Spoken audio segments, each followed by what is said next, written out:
Hello everyone, welcome to Edutap. आप सभी लोग देख रहे हैं ये day 5 of the previous years questions of HPS mains examination series. और आज हम डे 5 में 2019 और 2020 के जियोग्राफी एंड डिजास्टर मैनेजमेंट के जो क्वेश्चंस हैं उनको हम लोग डिस्कस करने वाले हैं।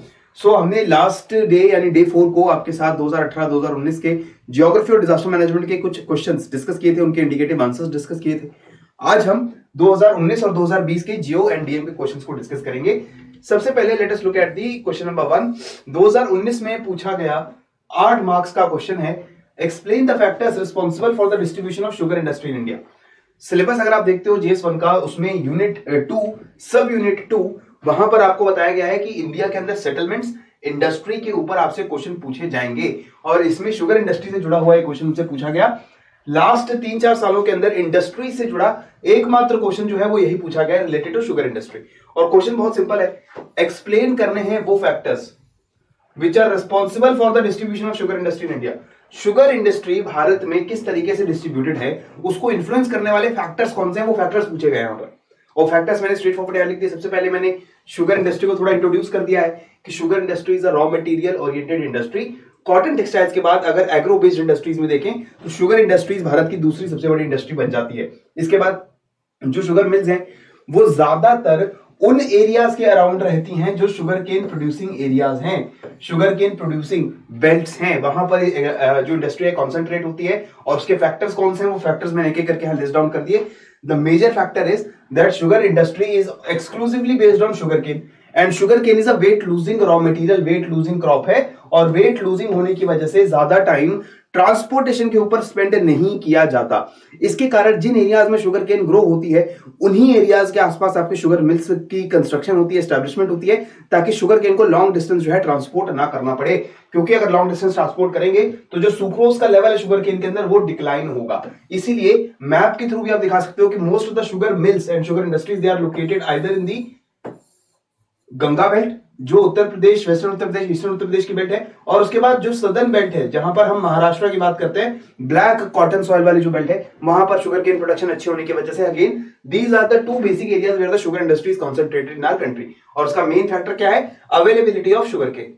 ठीक है, नेक्स्ट क्वेश्चन देखिए, state the geographical factors which influence the rural house type in India. Geographical factors कौन से हैं जो इंडिया के अंदर रूरल हाउस की क्या टाइप होनी चाहिए उसको इन्फ्लुएंस करते हैं। तो भारत के अंदर किन फैक्टर्स की वजह से जो हमारे घर है उनकी जो शेप है वो डिसाइड होती है। ठीक है, तो वो फैक्टर्स आपको स्टेट करने थे, इसमें फिजिकल, एथनिक और आपके हिस्टोरिकल फैक्टर्स जो है वो सभी आ जाएंगे। और मैंने वो सारे फैक्टर्स यहां लिख दिए, जैसे रिलीफ है, altitude, soil capability, climate, drainage, ground water level etcetera की वजह से हम लोग अपने हाउसेस की और ड्वेलिंग्स की, जो रूरल हाउसेस की जो ड्वेलिंग्स हैं उनका जो डिस्ट्रीब्यूशन है, उनकी जो टाइप है उसको हम लोग डिस्कस करते हैं। एग्जांपल देते चलेंगे हर आर्गुमेंट के साथ। Dry regions of Rajasthan, water is a crucial factor, therefore houses are situated along a pond or well which guides the compactness of the settlement। Compact settlement होती है, जहां भी वाटर सोर्स अवेलेबल हो गया वहां पर आकर के सारे रूरल हाउसेस जो है वो कंस्ट्रक्ट होंगे। तो ये एक एग्जांपल है फिजिकल फैक्टर्स का।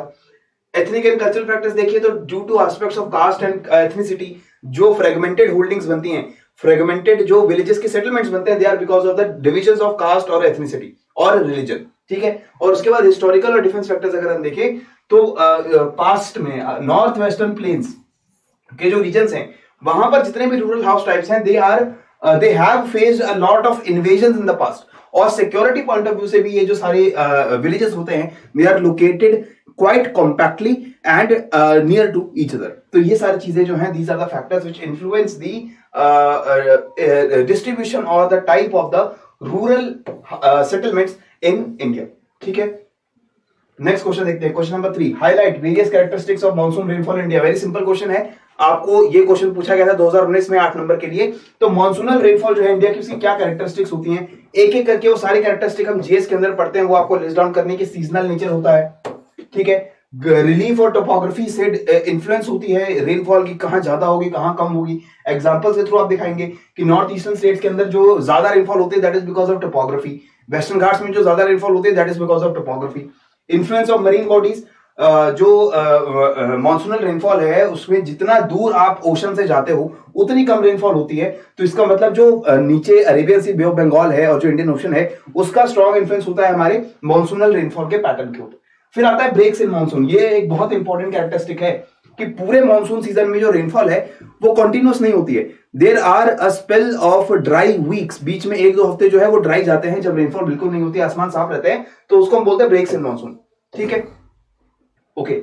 अब जब समर रेनफॉल आती है it comes in heavy downpour, और हैवी डाउनपोर की वजह से सॉइल इरोजन जैसी जो दिक्कतें हैं आपको देखने को मिलती है नॉर्दर्न इंडिया के अंदर। एंड इंडिया की एग्रेरियन इकोनॉमी में मॉनसून का बहुत वाइटल रोल है, और ये एक इंपॉर्टेंट कैरेक्टरिस्टिक है कि इंडिया एक एग्रीकल्चरली प्रॉस्परस कंट्री है, और स्पेशल डिस्ट्रीब्यूशन भी अनइवन होता है मानसून रेनफॉल का, कहीं पर ज्यादा होगी कहीं पर कम होगी। तो ये चीज भी इंडिया के मानसून की कैरेक्टरिस्टिक है। क्लियर? नेक्स्ट देखते हैं क्वेश्चन नंबर 4।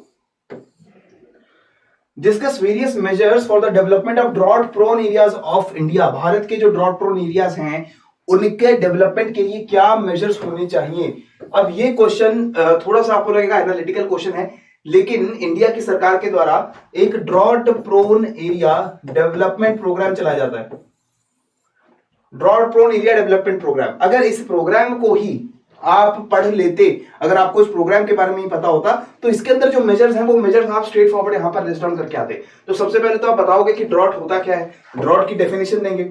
ड्रॉट की डेफिनेशन देने के बाद हम बताएंगे कि भारत के अंदर जो ड्रॉट प्रोन एरियाज है वो कितना है, भारत का जो हिस्सा है वो ड्रॉट प्रोन रहता है, और वो मैप के थ्रू दिखाना पड़ेगा हमें। मैप में हम दिखाएंगे कि जो हमारा वेस्टर्न राजस्थान और गुजरात का रीजन है it is very highly drought prone.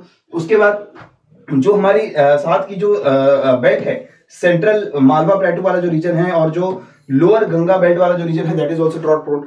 जो सबसे कम ड्रॉट प्रोन एरियाज है they are basically north east and Himalayas and your the Ganga belt and the coastal belts. यहां पर आपको ड्रॉट की जो चिंता है बहुत कम देखने को मिलती है, लेकिन most of the central and western regions in the country they are very drought prone. तो ये चीजें बताने के बाद आप बताओगे कि जब ड्रॉट प्रोन एरियाज में डेवलपमेंट करनी है तो क्या मेजर्स लिए जा सकते हैं। वो सारे मेजर्स मैंने यहां पर आपके लिए लिस्ट डाउन कर दिए हैं। All these measures they have been picked up from the drought prone area development programme जो सरकार चलाती है। तो जो आंसर्स आप लिख कर जाने वाले हो उन आंसर्स में obviously you can use your innovation, लेकिन जो करंटली सरकार के द्वारा कदम उठाए जा रहे हैं अगर आप उसको यूज करते हो अपने आंसर्स के अंदर तो that also brings a very good effect. ठीक है, नेक्स्ट क्वेश्चन देखिए। What is hazard mapping and why is it essential? 2020 में 4 नंबर का एक क्वेश्चन पूछा गया है डिजास्टर मैनेजमेंट का। मैंने आपसे कहा ही है कि डीएम का एक 4 मार्कर क्वेश्चन जरूर देखने को मिलेगा आपको हर साल। ठीक है, तो यहां पर जो हैजार्ड मैपिंग है sorry according to UNDRO, United Nations Disaster Relief Coordinator, hazard mapping is process of establishing geographically where and to what extent particular phenomena is likely to pose a threat to the people. तो UNDRO के हिसाब से जो hazard mapping की definition है वो definition मैंने यहाँ पर लिख दी है। ये डेफिनेशन आपके नोट्स के अंदर भी है। ये डेफिनेशन आप अगर याद करके लिख के आते हो तो बहुत बढ़िया है। If you are not able to remember it completely तो इसका जो एसेंस है वो आपको पता होना चाहिए कि हम हैजार्ड मैपिंग में ज्योग्राफिकल असेसमेंट करते हैं कि ज्योग्राफिकली किस लोकेशन के ऊपर कौन सा पर्टिकुलर नेचुरल हैजर्ड जो है उसकी जो वल्नरेबिलिटी है या उसका जो पॉसिबिलिटी है वो सबसे ज्यादा है, और कहां पर रिस्क सबसे ज्यादा होगा। फॉर एग्जांपल अर्थक्वेक है, साइक्लोन है, फ्लड्स है, ड्रॉट्स है, so where you are going to get the most risk of these natural hazards. तो ये हो गई हैजर्ड मैपिंग। अब ये एसेंशियल क्यों है? इसका एसेंशियल इसलिए है कि रेजिडेंट्स को पूरी इंफॉर्मेशन रहे on the range of the possible damage and what are the actions of prevention they have to take. तो जो लोग वहां रह रहे हैं वो पहले से अगर इन्फॉर्म्ड रहे तो ऑलरेडी उनकी वल्नरेबिलिटी जो है वो काफी कम की जा सकती है अगेंस्ट नेचुरल हैजर्ड्स, और इसलिए हैजर्ड मैपिंग जरूरी है ताकि हम हर जगह में जो पॉसिबल डिजास्टर्स हो सकते हैं उनके बारे में हमें इंफॉर्मेशन रहे and we can take suitable actions to manage them. Next, write a geographical note on effect of jhuming on soil. Again 4 marker question in 2020. तो सॉइल की झूमिंग से क्या इफेक्ट आता है? ऑटोमेटिकली है कि झूमिंग जो है वो हमारी स्लैश एंड बर्न एग्रीकल्चर है।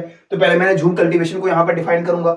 उसको डिफाइन करने के बाद आई विल टेल कि जो झूम कल्टीवेशन है प्रैक्टिस कहां हो रही है। This is mainly practice in the north eastern part of the country और बांग्लादेश, वहां भी ये जो झूम कल्टीवेशन है प्रैक्टिस होती है। तो उसकी वजह से हो क्या रहा है, the degradation of land and forest resulting from shifting cultivation is a serious threat, और इससे exotic weed species जैसी जो चीजें हैं उनका इन्वेजन भी बहुत ज्यादा पॉसिबल हो जाता है। क्रॉप की प्रोडक्टिविटी डिक्लाइन होती है, 50% डिक्लाइन आपको देखने को मिलता है even after using your fertilisers, insecticide and pesticide. तो केमिकल इनपुट डालकर भी you are not able to gain good yields because the fertility of the soil declines.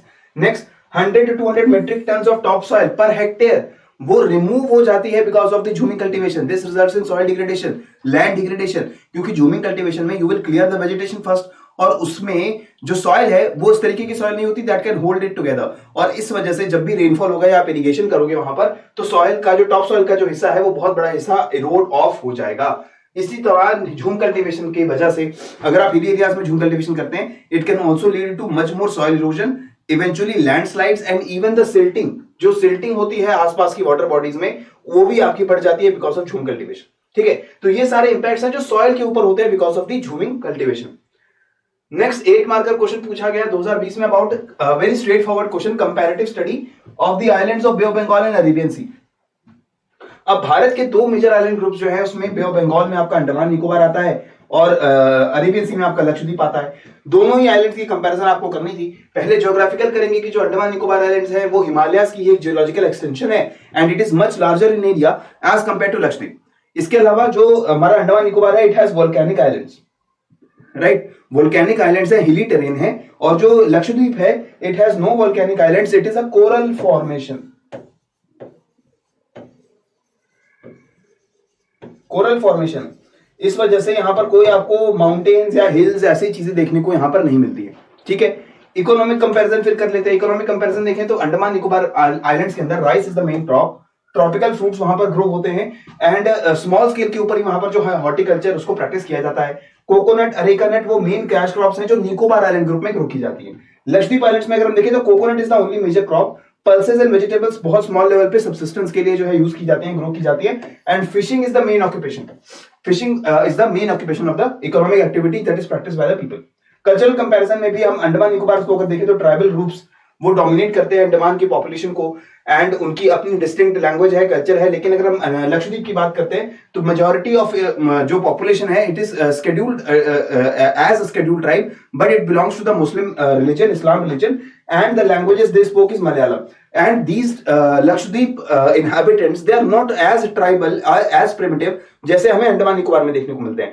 तो people in the Lakshadweep Islands, they are very much culturally integrated with the culture of South India, especially Kerala. ठीक है, तो ये सारी चीजें comparison में आप लोग यहां पर लिख देंगे. फिर बात आती है question number 8. Natural vegetation is the outcome of climate, explain the statement with reference to the natural vegetation of India.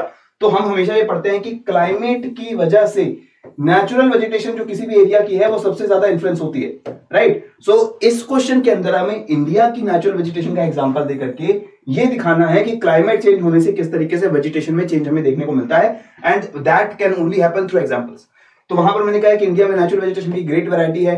Himalayas में देखें तो टेम्परेट वेजिटेशन है, वेस्टर्न घाट्स में देखें, अंडमान निकोबार में देखें तो ट्रॉपिकल वेजिटेशन है. तो ये सारी चीजें अकॉर्डिंग टू क्लाइमेट हम यहाँ पर डिस्कस करेंगे, जैसे tropical evergreen forest, tropical deciduous forest, moist deciduous forest, thorn forest, Himalayan के अंदर जो कॉनिफेरस फॉरेस्ट है. ये सारी जो चीजें हैं ये आप एग्जांपल्स के साथ आप इस आंसर के अंदर कोट करेंगे. ठीक है, नेक्स्ट देखिए question number 9. Analyse the distribution of population in India with special reference to the areas of very high and very low densities. Bharat की पॉपुलेशन डिस्ट्रीब्यूशन के ऊपर आपको एनालिसिस करना था और स्पेशल रेफरेंस रखना था उन एरियाज के ऊपर जहां पर बहुत हाई और बहुत लो डेंसिटी है. इन दो एरियाज के ऊपर मैंने अपने इस आंसर के अंदर आपको जो मॉडरेट डेंसिटी वाले एरियाज हैं, एक्सट्रीमली लो डेंसिटी एरियाज भी दिखाए हैं, लो डेंसिटी भी दिखाए हैं और हाई डेंसिटी भी दिखाए हैं. ठीक है, तो ये आंसर जो है वो थोड़ा रेगुलर आंसर से बड़ा है because I have included much more information. लेकिन आपको यहां पर सिर्फ extremely high and extremely low density वाले एरियाज को देखना था और वो मैप के थ्रू आपको दिखाने की बिल्कुल जरूरत थी कि इंडिया के कौन से हिस्से में पॉपुलेशन डिस्ट्रीब्यूशन जो है वो बहुत डेंस है और कौन से हिस्से में जो है पॉपुलेशन डिस्ट्रीब्यूशन बहुत लेस है. ठीक है, तो इस तरीके से you would have covered all these mains questions which were asked in the previous years from the geography and DM part. और 2018, 19 और 20 इन तीनों सालों में जो GS1 के एग्जामिनेशन हुए इसमें अगर हम ज्योग्राफी और डीएम के क्वेश्चंस को देखें तो questions they are not very difficult. जो हम थ्योरी पढ़ते हैं, जो हम स्टैटिक सिलेबस पढ़ते हैं, उसी से लगभग डिराइव्ड हैं सारे क्वेश्चंस. और बहुत ज्यादा इनोवेशन करने की कोशिश कमीशन की तरफ से नहीं की गई है. इसका ये कतई मतलब नहीं है कि फ्यूचर में भी ऐसा नहीं होगा. फ्यूचर में yes, commission will try to bring in more innovative questions, more analytical questions. लेकिन one thing is for sure कि अगर आपको GS1 पेपर में बहुत अच्छा स्कोर करना है तो आपको ज्योग्राफी और डीएम के क्वेश्चंस को अच्छे से आंसर करना बहुत जरूरी है। बहुत स्कोरिंग क्वेश्चंस होते हैं, स्ट्रेट फॉरवर्ड क्वेश्चंस होते हैं, जो इन्फॉर्मेशन जो सिलेबस के अंदर हम पढ़ते हैं वो स्ट्रेट फॉरवर्ड आपसे पूछी जाती है, right. So do not at all try to ignore this particular component of your GS1 paper, ठीक है। इसी के साथ मुझे यहां पर दीजिए इजाजत, पढ़ते रहिए, बढ़ते रहिए। जय हिंद एंड जय भारत।